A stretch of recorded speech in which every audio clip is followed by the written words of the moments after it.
बिस्मिल्लाहिर्रहमानिर्रहीम। अस्सलाम वालेकुम नाज़रीन, आप देख रहे हैं दिलास स्टार। मैं हूं यासिर रशीद और प्रोग्राम में मेरे साथ मौजूद होंगे सीनियर तजज़ियाकार राना मोहम्मद अजीम साहब। नाज़रीन, पाकिस्तान के मौजूदा हालात ये हैं कि सैलाब ने तबाही मचा रखी है, बस्तियों को लपेट के रख दिया है और दीगर इलाकों की तरफ सैलाब के रैले गामजन हैं।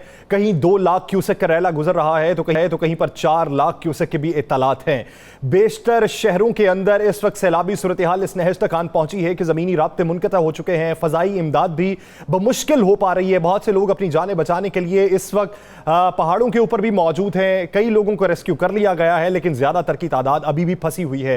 राशन की मुंतकली के हवाले से मुश्किलात का सामना है। बहाली के काम तो अभी हो नहीं सकते। रेस्क्यू का काम जो है वो किस हद तक तेज है? सिंध की सूरत हाल क्या है? बलूचिस्तान में कितनी परेशानी है? पंजाब के कितने इलाके लपेट में आ चुके हैं? और हमारे हुक्मरानों के अभी तक इकदामात इस पे क्या है? क्या सिर्फ बयानात तक महदूद हैं या फिर जमीनी हकाइक के मुताबिक इकदामात भी दिखाई देते हैं? इस पूरे मंजरनामे में बात करेंगे। राना साहब की तरफ बढ़ते हैं। राना, अगर हुक्मरानों की बात की जाए तो बेशतर मनाजिर हमें ऐसे भी देखने को मिलते हैं कि हेलीकॉप्टर रुकता है, उससे साहब बहादुर बाहर निकलते हैं, सैलाब मुतासरीन करीब आने की कोशिश करते हैं और वह हाथ के इशारे से उन्हें दूर रहने के अहकामात सादर करते हैं। ये मैं आगा सिराज दुरानी साहब की बात कर रहा हूँ। हमारे राजा परवेज अशरफ साहब जो है वो अपनी फैमिली के साथ नियाग्रा फॉल के मुजाहरे कर रहे हैं। हमारे बेशतर रहनुमा जो है, बेशतर वज़रा जो है, अगर बलूचिस्तान की सूरत हाल देखें तो वो भी कहते हैं कि अगर नहीं आया कोई रिलीफ के लिए तो मैं क्या कर सकता हूं। आप क्या समझते हैं कि ये तमाम तर हमारे जो सियासतदान हैं ये अपने तमाम वसाइल को बुरुएकार लाते हुए इकदामात कर रहे हैं रिलीफ ऑपरेशन के लिए? बिस्मिल्लाहिर्रहमानिर्रहीम। अस्सलातु वस्सलामु अलैका या सय्यदी या रसूल अल्लाह। अस्सलातु वस्सलामु अलैका या सय्यदी या हबीब अल्लाह। या सर, दिल खून के आंसू रो रहा है और हम अपनी किस्मत पे भी मातम कर रहे हैं। हम अपने आप पर भी मातम कर रहे हैं कि हमें कैसे हुक्मरान मिले, हमें कैसे सियासतदान मिले, हमें कैसे ब्यूरोक्रेट्स मिले। आप देखें कि पाकिस्तान का एक बड़ा 3.5 करोड़ लोग बेघर हो गए, लाखों एकड़ रकबा खत्म हो गया, लोग हर रोज मर रहे हैं, लोग भूख से मर रहे हैं, सैलाब से मर रहे हैं, होटल तबाह हो गए, सड़कें तबाह हो गई, खौफ का आलम है। और हमारे स्पीकर कौमी असम्बली साबिक वजीर आजम जनाब, आप देखें कि वो कहां पे हैं। क्या उनका पाकिस्तान वापस आना नहीं बनता था? क्या वो पाकिस्तान वापस नहीं आना चाहिए था? क्या उन्हें सारे दौरे मुलतवी नहीं करने चाहिए थे? उनकी जरा फुटेज देखें ना, जरा फुटेज आप देखें तो क्या फुटेज चल रही है। आज सोशल मीडिया पे देखें क्या चल रहा है। लोग सोशल मीडिया पे तू कर रहे हैं, सवाल कर रहे हैं। प्यारे गैर में बैठे पाकिस्तानी ये कह रहे हैं कि पाकिस्तान डूब रहा है, पाकिस्तान मर रहा है, लेकिन आपके लोग यहाँ पर पीपल्स पार्टी वाले इससे किस हद तक बाखबर है? राना साहब, वो भी कल जो गुफ्तगू हमने तैमूर तालपुर साहब से की थी वो गुफ्तगू जरा पहुंचाते हैं। नाज़रीन, हमने कल सवाल किया था तैमूर तालपुर साहब से राजा परवेज अशरफ साहब के बारे में, तो उनका जवाब क्या था वो जरा मुलाहिजा कर लीजिए। क्या राजा परवेज अशरफ साहब वापस आ रहे हैं अब फौरी तौर पर? जी, I am not sure Rana साहब। मुझे ना तो उनका पता है वो किधर हैं, वो कहाँ हैं। राना साहब, यहाँ पे जो लोग हैं उन्हें तो पता ही नहीं है कि राजा साहब किधर गए हुए हैं। वो राजा परवेज अशरफ कोई ताजा चने वाला तो नहीं है। राजा परवेज अशरफ है, साबिक वजीर आजम है, स्पीकर कौमी असम्बली है, जरदारी साहब का सबसे करीब तरीन शख्स है। और अगर तालपुर साहब को ये नहीं पता तो कहाँ पे है, तो इससे बढ़कर मैं वही कह रहा हूँ, हमारी बदकिस्मती क्या है, किसको नहीं पता। सोशल मीडिया पे गर्दिश करने वाली तस्वीर, उनकी तरफ से 25 अगस्त को जारी होने वाली प्रेस रिलीज, 25 अगस्त को क्या आलम था पाकिस्तान के अंदर, और उस दिन उनकी जो प्रेस रिलीज, सरकारी प्रेस रिलीज है, तो वो भी सामने रख के देखें। और आज वो जहाँ पे बैठे हैं। राना साहब, आप ये देखिए कि हमने आलमी इमदाद के लिए भी बेशुमार जो अपील्स की हैं, लेकिन हमारे यहाँ जो साहिब सरवत लोग हैं उनका इस वक्त तर्ज अमल क्या है? हमने कल उस बारे में भी बात की थी मुनव्वर तालपुर साहब के बारे में। नाज़रीन, तैमूर तालपुर साहब से मैंने सवाल किया था मुनव्वर तालपुर साहब के एक इकदाम के हवाले से, तो उनका जवाब क्या, मुलाहिजा कर लीजिए। ये 50 रुपए का नोट अगर 5,000 का होता और अगर एक लिफाफे में बंद होता तो बहुत बेहतर था। और मैं समझता हूँ अभी तक उनको हमारी अदी फरियाद से जो ना इस पे थोड़ी बहुत डांट पड़ चुकी होगी। राना साहब, आप क्या समझते हैं, सिर्फ बयान देने से या गुडविल जेस्चर देने से सूरत हाल बेहतर हो सकती? बिल्कुल नहीं हो सकती। उन्होंने क्या कुछ डांट पड़ चुकी होगी। भाई, उस शख्स को पार्टी से निकाल देना चाहिए था, उस शख्स को मैं समझता हूँ गिरफ्तार करवा देना चाहिए था। उस शख्स के खिलाफ कार्रवाई करनी चाहिए थी जिसने एक मजाक उड़ाया, 50-50 के नोट, फिर उनके अपने बंदे जो है उसकी वीडियो बना रहे हैं, फिर वो वीडियो जारी कर रहे हैं, फिर वो सोशल मीडिया पे आ रही है, तो आप कह रहे हैं जी वो तो नहीं, ऐसे नहीं, ऐसे होना चाहिए था।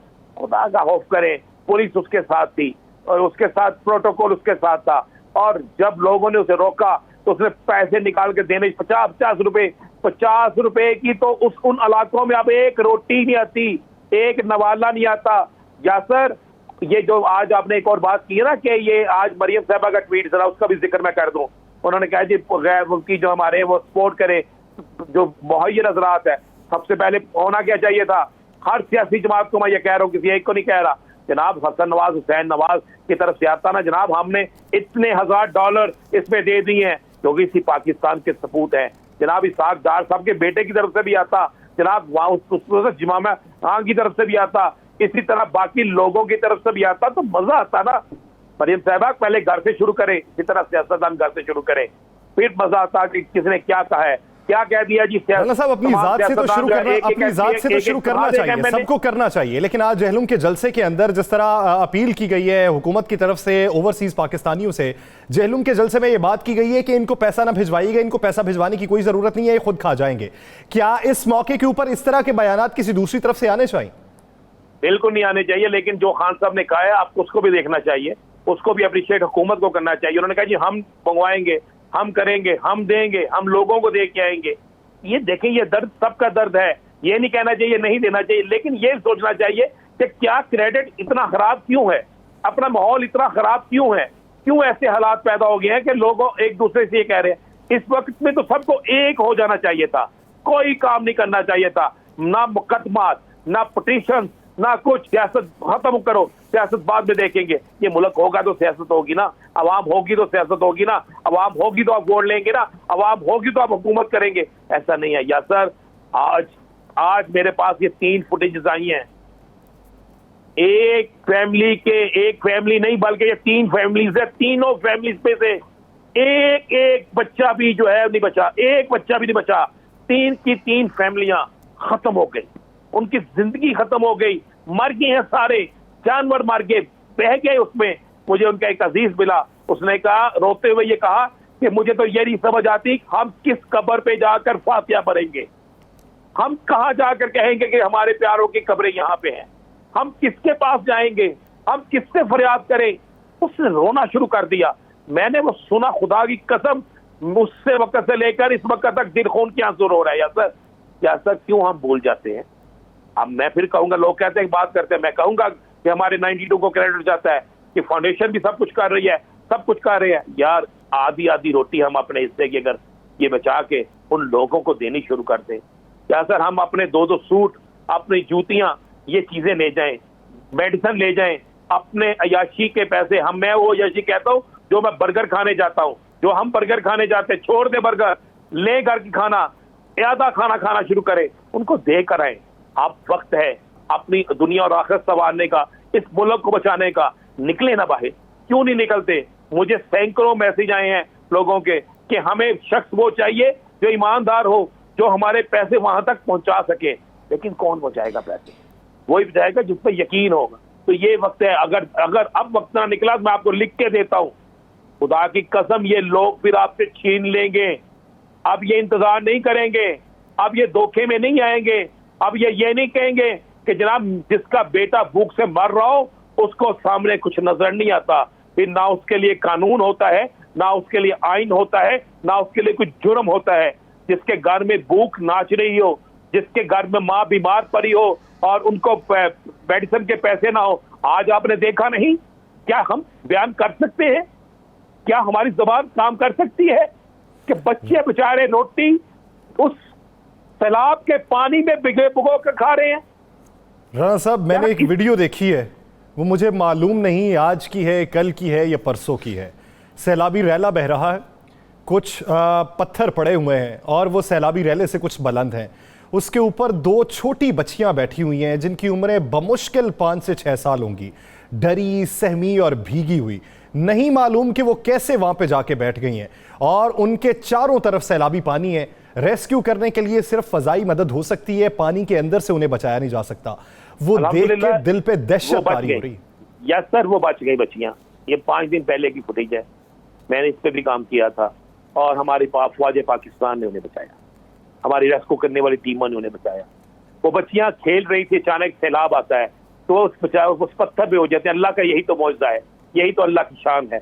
या सर वो बच गई, लेकिन कितनी बच्चियां हैं जो नहीं बची, कितने बच्चे हैं जो नहीं बचे, कितने लोग हैं जिनकी लाशें नहीं मिल रही, जो दरियाबुर्द हो गए, जो इस दरियाबुर्द के सैलाब की नजर हो गए, जिनके लिए कब्र कोई नहीं, जिनके लिए फातिहा कौन कहां करेगा ये जगह नहीं। अब उसके बाद जो भूख से मरेंगे, इस बेहिस सियासत की नजर होकर, इस बेहिस सियासतदानों की नजर होकर, तो यासर फिर मुझे बताएं उसका जिम्मेदार कौन होगा। भाई पहले भी सैलाब आए, इतनी तबाही नहीं हुई, इस वक्त बेइंतहा तबाही हुई है। 3.5 करोड़ अफराद, 3.5 करोड़। एक वजीर के सबसे तगड़ा खानदान जो है वो 50-50 रुपए तकसीम कर रहा है। पंजाब का एक वजीर जाता है और जाकर वहां लोगों से मिल फोटो सेशन कराता है और लोग उसको क्या कहते हैं। बलोचिस्तान का एक वजीर कहता फलां नहीं आया तो क्या करूं। भाई क्या करूं, वजारतें मिली, मजे नहीं लिए। होना तो ये चाहिए था 25-30 करोड़ पे इलेक्शन में लगाते हैं, अपनी तनख्वाह ना दें, तनख्वाह की जरूरत नहीं है, और 25-25 करोड़ में से 3-3 करोड़ दे दें, ये करें। या सर मैंने आज देखा, मैं आज खुददार हूं, बगैर किसी कॉल के मैंने आज देखा, मैं 2 नाम ले रहा हूं, मैंने उन्हें कहा, पूछा कि आप इतने पैसे किस तरह दे रहे हैं। उन्होंने कहा ये 20 ट्रक, मैंने अपनी आंखों से देखे सरदार सलीम के भी 20 ट्रक जाते हुए, मैंने देखे यासर अब्बासी नून लीग वाले उसके भी ट्रक जाते हुए, उस तहरीक इंसाफ से एक नून लीग उनके ट्रक गए हैं, सरदार सलीम के भी गए हैं ट्रक, यासर अब्बासी के भी गए हैं, बाकी लोगों के भी जा रहे हैं बगैर। उन्होंने कहा हमने बैनर नहीं लगाना, हमने अल्लाह के लिए काम करना है, अल्लाह की रजा के लिए काम करना है। तो ये तो MPMA ने नहीं है, जो MPMA ने उनके डेरों पे जाके देखे, एक भी कैंप नहीं लगा हुआ, एक सिंगल कैंप भी। तो ये लोग कहां, आप आवाम इनको पूछेगी। या सर जहां पे आपने कहना चाहिए कि इमरान खान ये कहे, तो फिर हमें ये नहीं बोलना चाहिए। इमरान खान अब इस कैंपेन में बढ़ चढ़ कर आ रहे हैं, वो पैसे जो इकट्ठे करेंगे वो पैसे शफाफियत का हर शख्स को पहुंचेंगे। इस पर हुकूमत को चाहिए था पहल करते, तो उसके पास भेजते कि चले ठीक ओवरसीज आपको भेजें, हमें भेजें, आए मिलकर ये काम करते हैं। लेकिन हो क्या रहा है, सुबह से लेकर शाम तक इल्जाम तराशी, सुबह से लेकर शाम तक। जो आपने कल तालपुर साहब की जो गुफ्तगू, जो हमने कहा कि इकट्ठा करें, तो क्या उन्होंने गुफ्तगू की आपने सुनी थी ना, एक जमात के अलावा बाकी सभी। अब अल्लाह ना करे किसी के साथ ऐसा हो। आगा साइद दुरानी साहब कहते हैं ना जी हमारे अमाल, तो भाई हमारे माल तो ये है कि हमारे हुक्मरान आप हैं, इस कौम के माल तो यही है ना, उसके हुक्मरान आप हैं, सजा तो फिर हमें ये मिल रही है ना। आप अमाल की बात करते हैं, आप बताए ना जाके, इनसे पूछे कोई कि जितना तुम्हारे जानवर जितना महंगा खाना खाते हैं, उनमें से आधे पैसे भी तुम खर्च करो तो कई खानदान खाना खा सकते। आप गौर करें, वो गंदम जो जहीरा की हुई थी बेकार हो गई ना, वो खाद जो मिल नहीं रही थी उसके गोदाम आपने देखे किस तरह वो पानी में बह गए। राणा साहब आप क्या समझते हैं, बयानात से आगे क्या करने की जरूरत है, क्योंकि इसके आफ्टर इफेक्ट्स हमें बहुत बुरे भुगतना पड़ेंगे। ये तकरीबन 10 साल तक हमें इसके असरात दिखाई देते रहेंगे। वो मैकेनिज्म कौन सा हो सकता है कि जिससे जख्मों पे किसी हद तक तो मरहम रखा जा सकता है? या सर सबको अपना अपना किरदार अदा करना पड़ेगा, मीडिया को, आम आदमी को, खासकर हुक्मरानों को और सियासतदानों को। इन लोगों के दुखों का मुदावा करना पड़ेगा, इन लोगों को पैसे देने पड़ेंगे, टूटे हुए घर बनाकर देने पड़ेंगे, उजड़ी हुई फसलों की कीमत अदा करनी पड़ेगी, उजड़े हुए घरों को दिलासा देना पड़ेगा। बिछड़े हुओं को मिला तो नहीं सकते, लेकिन उनके घर जाके दिलासा दे सकते हैं। पाकिस्तान में आने वाले वक्त में आपको इख्तिलाफात बुलाकर बड़े डैम बनाने पड़ेंगे, काला बाग डैम बनाना पड़ेगा, नहीं तो हर 3 साल बाद हम इस तूफानी सैलाब का सामना करेंगे। अब करना पड़ेगा, अब हमें गैर मुल्की फंडिंग लेकर डैमों की मुखालफत से बाहर निकलना पड़ेगा। इस तूफान ने ये नहीं देखा कि ये सिंधी है, ये बलोची है, ये पख्तून है, ये पंजाबी है, ये गिलगित बल्तिस्तान से है, ये कश्मीर से है, उस सबको बहा के ले गया है। तो भाई फिर क्यों नहीं हम होश के नाखून लेते, हम क्यों नहीं फिर इस तरफ जाते, हम क्यों नहीं सोचते कि हमें क्या करना। अब जब अगर अमली इक़दाम करेंगे तो सब ठीक हो जाएगा, अगर अमली इक़दाम नहीं करेंगे तो मैं आपको लिख के देता हूं, आने वाला वक्त जो है वो अब ये लोग जो है ना, जितने ये लोग हैं, ये इन सबको बहा के ले जाएंगे। अब अवामी बहाव आएगा, अब पानी का बहाव नहीं आएगा, अब अवामी बहाव आएगा जो इन सबको बहा के ले जाएगा। मैं तो उम्मीद करता हूं कि बिलावल भुट्टो जरदारी साहब सुबह ऐलान करेंगे कि जनाब जो बाहर गए हुए हैं वो वापस आए और जो सरकारी खर्चा उन्होंने किया वो पल्ले से दें और सैलाब ज़दगान को दें। करें ना ऐलान, फिर मजा आएगा, फिर पता चलेगा कि क्या है। इसी तरह खान साहब भी ऐलान करें ना, बुलाएं अपने MNA को, बुलाएं अपने टिकट होल्डर्स को, सबसे कहें दें पैसे, रखें पैसे इधर और सैलाब ज़दगान में जाके बिला तफरीक तकसीम करें। ना ये ना सोचे जिस तरह मुझे पता नहीं सोचेंगे, क्योंकि सेहत कार्ड सबको मिला है, तो इसी तरह सबको मिलना चाहिए भाई। सिंधी फवाद हुसैन चौधरी साहब का ये कहना था कि ये भी एक प्रोपेगेंडा है कि हमें ये कहा जा रहा है कि सियासत छोड़ के, जलसे छोड़ के कौम के लिए एक हो जाए। देखिए, आपको कौम के लिए एक होना पड़ेगा। मुझे नहीं पता फवाद चौधरी क्या कहता है क्या नहीं कहता, लेकिन इस वक्त कौम के लिए एक होना पड़ेगा और इसमें पहल हुकूमत को करना पड़ेगी। ये मुकदमात का सिलसिला बंद करना पड़ेगा, ये रेफरेंस का सिलसिला बंद करना पड़ेगा। कुछ अरसे के लिए बंद कर दे, कौम को कौम बना दे, अब लोगों के दुखों का मुदावा कर दे, उजड़े हुए घरों को बसा दे, उजड़ी हुई बस्तियों को आबाद कर दे, बेरोजगारों को रोजगार दे दे, भूख को खत्म करके लोगों के घरों में 2 वक्त का नवाला दे दें, वो जमीनें जो बंजर हो गई उन्हें आबाद कर दें, उसके बाद सियासत कर।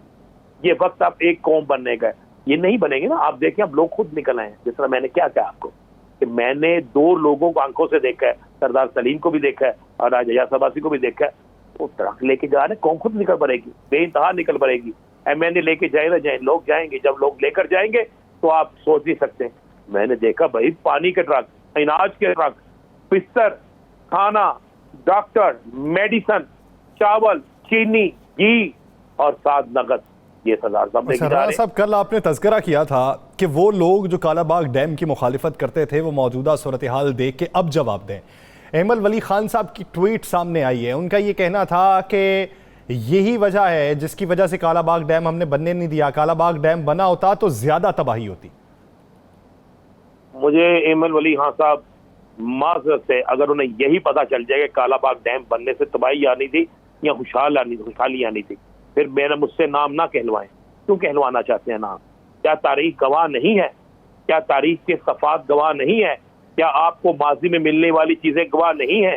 क्या आपको बहुत सी ऐसी चीजें जो सामने आ चुकी है वो गवाह नहीं है कि किसने किसके कहने पर इस डैम की मुखालफत की, कितने अरसे से कौन किससे क्या लेकर डैम की मुखालफत कर रहा है, किस तरह कालाबाग डैम बनने से तूफान आ रहा है, इस तरह आना था। मुझे बताए ना, आप जरा गौर करें कि जिन जगहों पे डैम मौजूद थे वहां पर तबाही कितनी कम हुई और जहां डैम नहीं थे वहां पर क्या हुआ।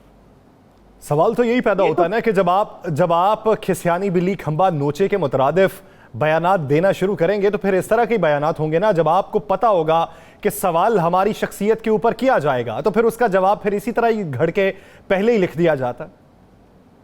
बस यासर दुआ करें और मिलकर हम सब कोशिश करें। मैंने तो अपने से शुरू कर दिया, इंशाअल्लाह ताला इस हफ्ते में हम सब मिलकर अपना रोल अदा करेंगे, अपना नवाला अदा कर देंगे, अपनी रोटी आधी कर देंगे, अपने खर्चात आधे कर देंगे, हिस्सा ले अपना जो है डाल के आएंगे। ये मेरा फर्ज बनता है। हम जितने लोगों को उनकी खुशियां दे सकते हैं, जितने लोगों के घर से भूख मिटा सकते हैं, जितने लोगों को उजड़े हुए लोगों को बिछा सकते हैं, जितने टूटे हुए घरों की तामीर कर सकते हैं, जरूर करेंगे, अपना हिस्सा डालेंगे। बतौर पाकिस्तानी अपनी जात से शुरू करना चाहिए, अपनी जात से शुरू कीजिए और अपने अजीज व अकारिब को साथ में लाइए, साहिब सरवत लोगों को साथ में लाइए और लोगों की इमदाद का बायस बनिए जो इस वक्त इस कर्ब में मुब्तला हैं कि उनका सारा मालो मता लुट चुका है। नाज़रीन, इसी पे मजीद भी बात करेंगे लेकिन एक शॉर्ट ब्रेक के बाद कहीं नहीं जाएगा। Stay with us.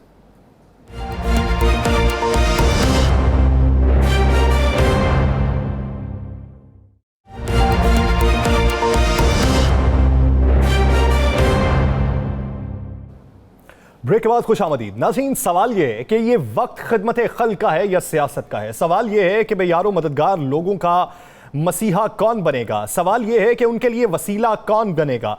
सवाल यह है कि उनकी इमदाद किस तरीके से होगी, सवाल यह है कि मुत्तहिद किस तरीके से हुआ जा सकता है, सवाल यह भी है कि इस तरह की आफत का सामना करने के लिए मैकेनिज्म में तब्दीली क्या हो सकती है, सवाल यह है कि उसके लिए इकदाम उठाते हुए पहला कदम किसका होगा और वो उनसर कौन होगा जो बेहतरी की जानिब हमें गामजन कर सकता है। इसी बारे में बात करने के लिए हमें ज्वाइन किया पाकिस्तान तहरीक इंसाफ के रहनुमा सेनेटर सैफुल्लाह अबड़ो साहब ने। अबड़ो साहब बहुत मशकूर हैं आपके वक्त के।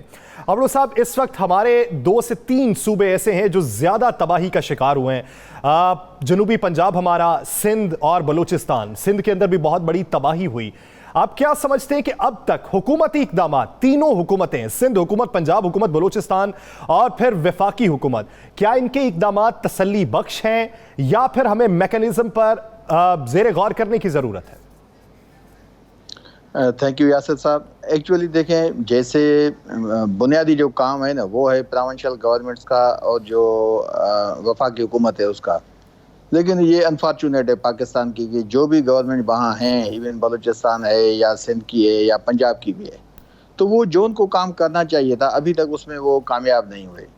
आप देखें, मैं पंजाब से स्टार्ट करता हूँ, सिंध से स्टार्ट करूँगा, काफ़ी लोगों को तकलीफ होगी। पंजाब से स्टार्ट करें, आप देखें ये राजनपुर का एरिया जो है, जहाँ से रिवर इंडस जो है क्रॉस करती है, आप देखें ये गवर्नमेंट ऑफ पंजाब को पहले ध्यान देना चाहिए था। इस वक्त भी अफसोस की बात है कि सीएम परवेज इलाही साहब वहाँ नहीं गए।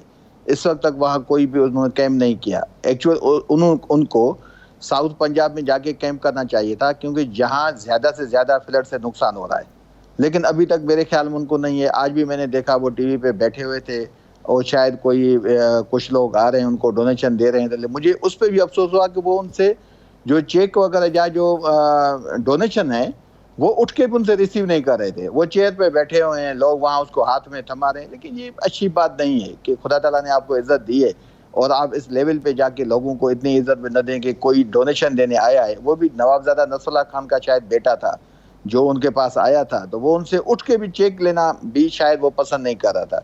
आप आ जाएं सिंध में देखें, मैं सिर्फ 2-3 जुमले आपको बता दूं कि जैसे कराची से फ्लड के या बारिशों के नुकसान का थोड़ा बहुत उससे पानी निकला, तो आपने देखा कि इंटीरियर सिंध में बारिशें स्टार्ट हुई। तो मुराद शाह साहब ने, जो सीएम सिंध है, आपको पता है वो बड़ा एक्टिव होते हैं। वो यहाँ पूरे पाकिस्तान को सियासत का भाषण देते हैं कि मुझसे ज़्यादा कोई अहल कोई सीएम नहीं है, मैं ही हूँ, सब कुछ कर सकता हूँ। मैंने कैसे आके वफाक में आके एमपीएस तोड़े, एमएनएस तोड़े, वफाक की हुकूमत कैसे गिराई, फिर पंजाब की गवर्नमेंट में क्या पार्ट प्ले किया। लेकिन जब बारिशों ने तबाही मचाई तो उसकी कारकर्दगी, एफिशिएंसी वहाँ वाज़ेह हो गई। वो क्या, उसने पहले तो अनाउंस किया कि मैं 20 करोड़ पैसे जो हैं एलोकेट कर रहा हूँ इंटीरियर सिंध के 20 डिस्ट्रिक्ट के लिए। देखें यासिर साहब, ये बड़ी मजाक है सिंध के अवाम के लिए कि 20 डिस्ट्रिक्ट 20 करोड़, ये ऑन रिकॉर्ड बात है, 1 करोड़ पर डिस्ट्रिक्ट। उसके बाद 2 दिन के बाद उन्होंने आके कहा कि भाई मैं इंटीरियर सिंध के 22 डिस्ट्रिक्ट को जो है वो आफतज़दा अनाउंस करता हूँ। भाई आप किसको बेवकूफ़ बनाते हैं? सिंध में इंटीरियर सिंध के हैं तो टोटल जो है वो 23 डिस्ट्रिक्ट हैं। हैदराबाद जो है बड़ा डिस्ट्रिक्ट है, 22 डिस्ट्रिक्ट और हैं, 7 डिस्ट्रिक्ट आपके कराची के हैं, टोटल जो है 30 डिस्ट्रिक्ट हो जाते हैं। तो पूरा सिंध जब आप आफतज़दा अनाउंस कर रहे हैं तो उसके लिए 20 करोड़, आपको ख्याल नहीं आता? 20 करोड़ की तो एक गाड़ी है इनके मिनिस्टर्स के पास, जहाँ कोई इनके पास 30-30, 40-40 गाड़ियाँ एक मिनिस्टर के पास खड़ी हैं, जो उनके मिनिस्टर्स के जो बेंगलोर हैं, यूएई में कंट्रीज हैं, फॉरेन कंट्रीज में हैं। उसके बाद आपने देखा कि यकीन करें, मैं तो बीइंग एज अ सेनेटर, काफ़ी लोग मुझे इंटीरियर से फ़ोन भी कर रहे हैं, ताल्लुकात भी हैं, पार्टी के लोग भी फ़ोन कर रहे हैं। आप यकीन करें यासिर साहब, मैंने जहाँ भी डिस्ट्रिक्ट एडमिनिस्ट्रेशन से बात की, ये तकरीबन 2 दिन 3 दिन की पहले की बात है, किसी भी डीसी ने, किसी भी बंदे ने मुझे ये नहीं साहब आप मटीरियल कहाँ पहुँचाना है, कहाँ हमें टेंट देने हैं, कहाँ राशन देना है। हर बंदे ने कहा कि जी हम क्या करें, हमें तो 3-4 दिन से टेंट नहीं मिल रहे। हर डिस्ट्रिक्ट ये कह रहा था कि हमें 3,000, 2,500, 3,000 से अभी टेंट मिले नहीं। हर डिस्ट्रिक्ट की डिमांड, जहाँ पॉपुलेशन आपका 28 लाख से ज़्यादा है, 25-24 लाख से ज़्यादा हर डिस्ट्रिक्ट की पॉपुलेशन है, वहाँ वो कह रहे थे कि हमें 2 लाख से ज़्यादा टेंट चाहिए, राशन चाहिए, लेकिन वो नहीं दे रहे। अभी देखिए कल ताज़ा जो मतलब ये पीएम गए हैं यहाँ साहब में, आपने देखा, मैंने राणा साहब को उनके मोबाइल पे मैंने वीडियो भी कि जो वहाँ उन्होंने जो कैंप बनाया था, जहाँ उन्होंने वो फिल्म फैक्ट्री से मिले, वो लोग बता रहे हैं कि जैसे फिल्म की शूटिंग हो, वैसे ही कैंप लगाया गया, वैसे अब वहाँ साहब- जनरेटर्स आए। और साहब मैं बात ये है राणा कि साहब दो आपने राणा वज़ीर साहब आला 2 पंजाब मिनट। की बात भी की, ठीक है, आपने वज़ीर आला पंजाब की बात भी की, वो तो 2 दफा किए, चले उनको ये नहीं जो आपने कह रहा आपका हक बनता बताना। सिंध और बलूचिस्तान और पंजाब तीनों की सूरत बड़ी पूरी है। इन तीनों की सूरत किस तरह बेहतर होगी? आपकी पार्टी जो है वो इस पर क्या हिकमत अमली बना रही है, और क्या सिंध के लोग जो हैं वो अब अपनी आवाज उठा सकेंगे? हाँ बिल्कुल, देखें पहले तो मैं आपको अपनी पार्टी के बताऊं कि खान साहब ने कल अनाउंस किया है, उन्होंने पंजाब गवर्नमेंट को 2 सूबों की जिम्मेदारी उन्होंने लगाई है कि हमारी जो पार्टी है पीटीआई के लोग जो केपीके से ताल्लुक रखते हैं, गवर्नमेंट भी है, वो बलूचिस्तान को वहाँ असिस्ट करेंगे। जो पंजाब में हमारे पीटीआई के दोस्त हैं वो पंजाब गवर्नमेंट के थ्रू वो सिंध में जो अफेक्टेड हैं उनकी मदद करेंगे। उसके लिए आपने देखा है कि परसों खान साहब ने अनाउंस किया है कि हम डोनेशन भी कलेक्ट कर रहे हैं, और वो प्योरली एक तंजीम के हवाले से काम किया जाएगा, और गरीब लोगों जो बेपच लोग हैं जो किसी भी पार्टी से बालातर होकर वहाँ उनकी मदद की जाएगी। लेकिन जो बात मेरी आधे में रह गई, कल जो पीएम साहब का प्रोग्राम था सखर में, तो आपने देखा कल मुराद शाह वहाँ कह रहा था कि मैं 15 जो ब्रीफ दे रहे थे प्राइम मिनिस्टर को, वो कह रहा था कि मैं 15,000 लोगों को खाना पहुँचा रहा हूँ सिंध में। राणा साहब आप बताएं, 22 डिस्ट्रिक्ट हैं, 15,000 का मकसद है कि 800 लोग एवरेज हर डिस्ट्रिक्ट में 800 लोग जो हैं वो 10-12 देग से 800 लोग खाना खाते हैं। ये मजाक है सिंध के अवाम के लिए कि भाई आप 8-10 देगें हर डिस्ट्रिक्ट में पहुंचाते हैं, 15,000 लोग, जहां आप खुद कह रहे हैं एक देग कि 6 लाख से 60 ज्यादा लोग खाते हैं, बस एक देग 60 लोग इससे ज्यादा खा सकते हैं। 60-70 लोग खाते हैं, तो 10 देगों से 700-800 लोग खा जाएंगे ना। मैं वही बात कर रहा हूँ ना। तो बात यह है कि मुराद शाह साहब किसको बता रहे हैं? अभी देखें ये बात यह है कि अच्छा कल आपने देखा कि जब मुतासरीन उनके आगे आए, वो पीएम साहब के साथ बात करना चाहते थे तो उन पे लाठीचार्ज किया गया। आप वीडियोस देखें, पुलिस ने उनको तशद्दुद किया, और पुलिस ने कल 90 लोगों से ज्यादा उन पे एफआईआर काटी हैं। इससे ज्यादा बेहसी क्या हो सकती है सिंध गवर्नमेंट की? यकीन करें राणा साहब, ये फंड्स तो कल मिले हैं जो वफाक ने अनाउंस किए हैं कि 15 बिलियन हम पैसे देते हैं, लेकिन इनको एक्चुअली जो हकदार हैं, जो मुतासिरीन, उस तक पहुंचाएगा कौन? इस वक्त सिंध गवर्नमेंट की कोई भी ऐसी दिलचस्पी नहीं है। ये उनके लिए ईद का मकाम है, ये इनके लिए ईद का मौका है। जब फ्लड आती है, जब बरसातें पड़ती हैं, इनको अब्दुल साहब आप फिर हैं। क्या समझते हैं जब आप भी ये कह रहे हैं कि वफाक हक देगा, सिंध पहुंचाएगा नहीं? दूसरी तरफ कमल शोजब साहिबा ने आज ये कहा कि ओवरसीज पाकिस्तानियों को पैसे वफाकी हुकूमत को नहीं भिजवाने चाहिए, ये खा जाएगी। फिर क्या वो बीच का रास्ता हो सकता है? वो कौन सा शख्स हो सकता है, कौन सा इदारा हो सकता है कि जिस पे इन्वेस्ट किया जा सके और वो हकदार तक हक पहुंचाए? देखिए जी, कल भी मैंने किसी टीवी टॉक शो में बैठा था, मेट्रो न्यूज़ 1 पे साजिद मीर साहब के साथ। मैंने कल भी यहाँ ये बात की थी, एक डिस्ट्रिक्ट लेवल पे कमेटीज बनाई जाएं जिसमें जो सिविल सोसाइटी है उनके लोग भी हों, पार्टियों के भी ईमानदार लोग हों, डिस्ट्रिक्ट एडमिनिस्ट्रेशन भी हो, जुडिशरी भी हो। ये कमेटीज डिस्ट्रिक्ट के बाद तहसील पे जाए, तहसील के बाद यूनियन काउंसिल लेवल तक बनेगी, तो जो हकदार लोग होंगे उन तक ये पैसे पहुंचेंगे। ये डायरेक्टली वहाँ दिए जाएं, ठीक है, पैसे नहीं है तो वहाँ राशन बैग पहुंचाए जाएं, टेंट पहुंचाए जाएं, ताकि देखिए हमारा इनिशियल काम है रेस्क्यू करना। जो लोग पानी में फंसे हुए हैं, जिनके घर डैमेज हो गए हैं, तो उन तक हम कैसे पहुंचे? जो लोग घरों से बाहर बैठे हैं खुले आसमान के नीचे, जिनको कोई शेल्टर नहीं है, उनको खाना कौन पहुंचाएगा? हमें इसके लिए ये डिस्ट्रिक्ट लेवल पे कमेटीज बनानी चाहिए। लेकिन गवर्नमेंट लेवल पे आप देखें, आज वीडियोस वायरल हुई हैं, आप काफ़ी सहाफ़ी दोस्तों से पूछें कि सिंध में ऐसे हुआ है कि लोगों को कुरान शरीफ पे हाथ रख के करें, आप यहाँ हाथ रखें, ओथ उठाएं कि पीपी को वोट देंगे तो हम आपको राशन बैग देते हैं। ये ज्यादती है। ये देखें, ये न्यूट्रल एक टीमें बनेगी जब डिस्ट्रिक्ट लेवल पे, तब जाके आप ये रेस्क्यू का मरहला भी कवर हो जाएगा। फिर उसके बाद जो बड़ा मरहला है वो है उनकी रिहेबिलिटेशन का। आपने देखा आपका हल्का भी वही है जहाँ से आसफ अली जरदारी साहब, बिलावल साहब इलेक्शन लड़ते हैं। बिलावल साहब तो क्या बनेगा आगे? देखिए राणा साहब, सिंपल सी ये चीजें, मैंने तो आज अपनी पार्टी से बात की है, खान साहब तक भी ये चीज पहुंचाने की कोशिश की है, अपने बड़ी लीडरशिप से बात की है कि भाई पंजाब गवर्नमेंट से आप वहां से इमदाद लेके, वहां के पंजाब के ऑफिसर, वहां के जो हैं वो सिविल सोसाइटी के लोग, उनको साथ लेके सिंध में बिला तफरीक, कोई किसी पार्टी का, पीटीआई का है, पीपी का है, ये पाकिस्तानी है, नून लीग का है, पाकिस्तानी है, सब जो मुस्तहक लोग हैं उन तक हम खाना भी पहुंचाएं, वहाँ टेंट भी पहुंचाएं, वहाँ राशन बैग्स भी पहुंचाएं, तब जाके कोई होगा। लेकिन सिंध गवर्नमेंट से कोई उम्मीद नहीं है। मैंने आपको 2-3 मिसाल दे दी हैं, जो 20 करोड़ हो गया, जो 15,000 घरों में राशन है, जो 3,000 टेंट है। अब्दुल साहब, बहुत अच्छी बात है जब आप ये कहते हैं कि बिला तफरीक, ना कोई सूबे की तफरीक हो, ना कोई पार्टी की तफरीक हो, लोगों तक पहुंचाना चाहिए। तो आपने पीटीआई सिंध को क्या पैगाम दिया है कि जो अपनी ज़ात से शुरू करे फिर वो दूसरों तक बात पहुंचाए? देखिए, पीटीआई सिंध कराची में हमारे जो भी हमारे लीडरशिप है, गवर्नर सिंध इमरान, साबका गवर्नर सिंध इमरान इस्माइल साहब, उनके मतलब सरबराही में एक हमारा वहाँ फंड बना हुआ है। सारे लोग वहाँ कंट्रीब्यूट कर रहे हैं और वहाँ हमारी पैकिंग भी हो रही है मटेरियल की। इंशाल्लाह विदिन 2 डेज हम उसको स्टार्ट कर रहे हैं इंटीरियर सिंध के इलाकों में, क्योंकि इस वक्त कराची में तो लाजमी है बारिशें नहीं है, तो कराची में ऐसे मुश्किल हालात भी नहीं है। और अच्छा, कल से जैसे पैकिंग होती गई है तो कल से वो शिफ्टिंग भी हो रही है। जो कंसर्न जो नज़दीक जो डिस्ट्रिक्ट है, जैसे टंडो मोहम्मद खान हो गया, टंडो अलायार हो गया, मटियारी हो गया, तो कल से वहाँ राशन जो है वो पहुँचाया गया है।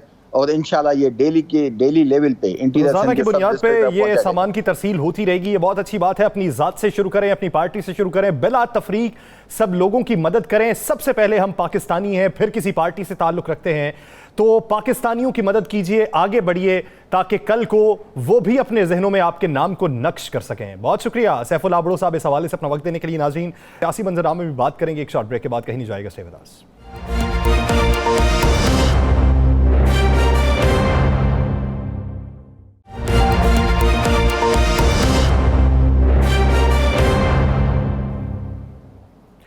ब्रेक के बाद खुश आमदीद। नाज़रीन, बात करेंगे पाकिस्तान के इस वक्त जो मौजूदा हालात हैं, क्या इन हालात को देखते हुए आइंदा का सियासी मंजरनामा इस्तेहकाम की तरफ होगा, मुतहम्मिल हो सकता है पाकिस्तान सियासत के हवाले से, या फिर आम इंतखाबात की जो गूंज कबल अज़ वक्त सुनाई देती थी, क्या इन हालात में आम इंतखाबात हो सकते हैं?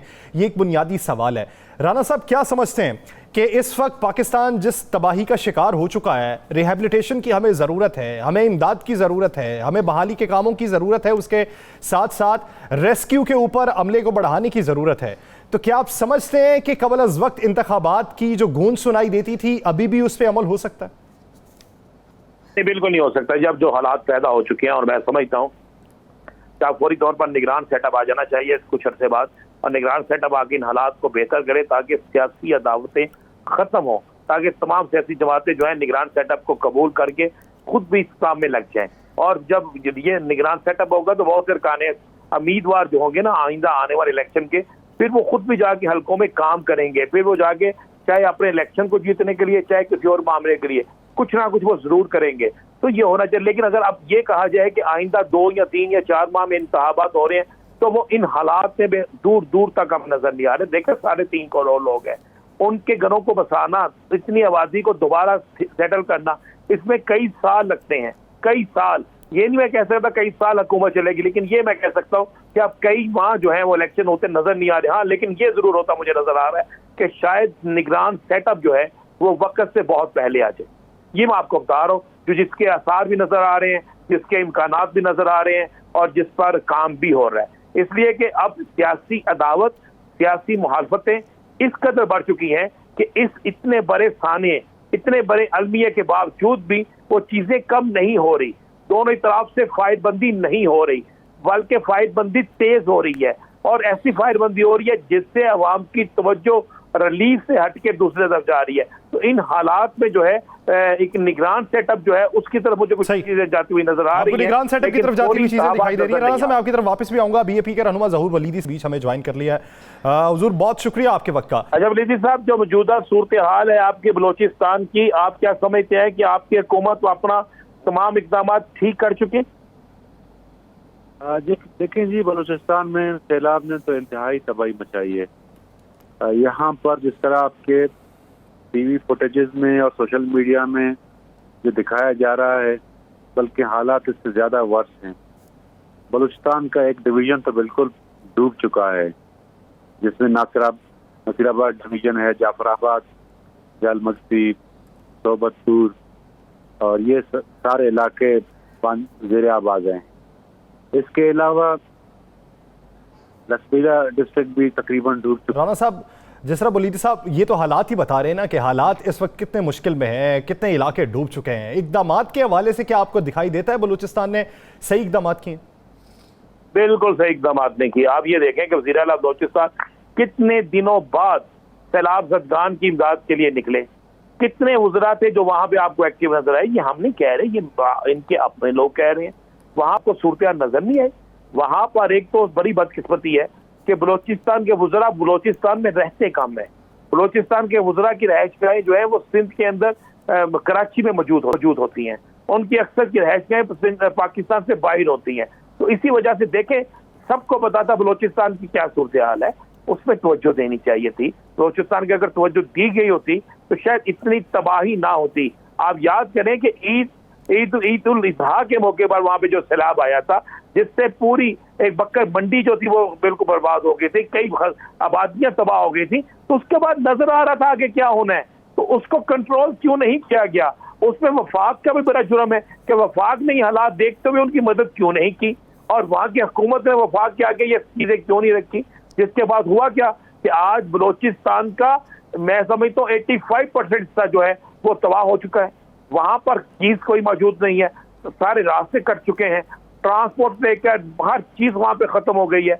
यही हिसाब KPK के अंदर भी तकरीबन चल रहा है, यही हिसाब पंजाब के अंदर भी चल रहा है। आप ये देख रहे हैं कि इससे हमारी हुकूमतें सबक ले सकेंगी? लेना पड़ेगा। मैंने तो आपको कहा, अगर आप भी सबक नहीं लेंगे तो हम तो दहाइयों सबक नहीं ले सके, वो तो तब भी लेना चाहिए था, लेकिन हम नहीं ले सके। क्या आपको ये इस वक्त मंजरनामा दिखाई देता है, किसी की तरफ से ऐसा जेस्चर दिखाई देता है कि जिससे आपको ये लगे कि सूरत हाल मुस्तकबिल में मुख्तलिफ होगी? नहीं, मुझे अभी तक नजर नहीं आ रहा। लेकिन मैं आपको एक बात बता दूं यासर, मैं बार बार ये बात कह रहा हूं, अवाम की अब नफरत और अवाम का अब इंतकाम बड़ा बुरा होगा।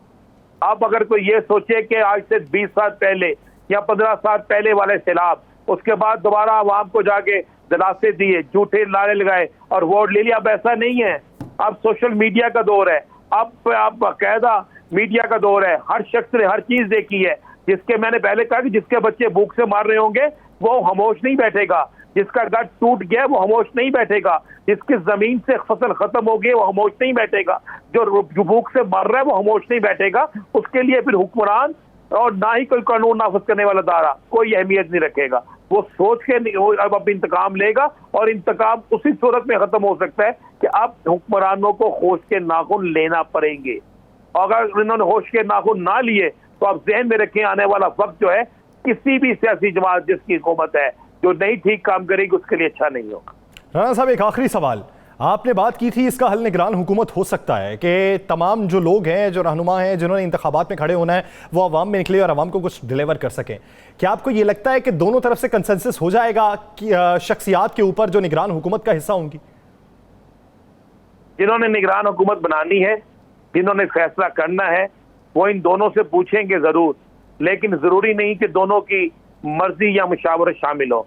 और एक फरीक जो है, जो फौरी इलेक्शन चाहते हैं, उनके लिए निगरान सेटअप आ जाए और मुनसफाना इलेक्शन हो जाए, उनके लिए यही काफी है, उनकी और कोई चॉइस नहीं है। दूसरा फरीक जो है उसको भी इसी चॉइस पे अमल करना पड़ेगा। अब ये नहीं होगा कि इनकी चॉइस पे फैसला हो, अब मामला चॉइस से बहुत आगे जा चुके हैं। ये जो मौजूदा हालात पैदा हो चुके हैं, इन मौजूदा हालात में बहुत से लोगों को बहुत सी चीजों से पीछे हटना पड़ेगा।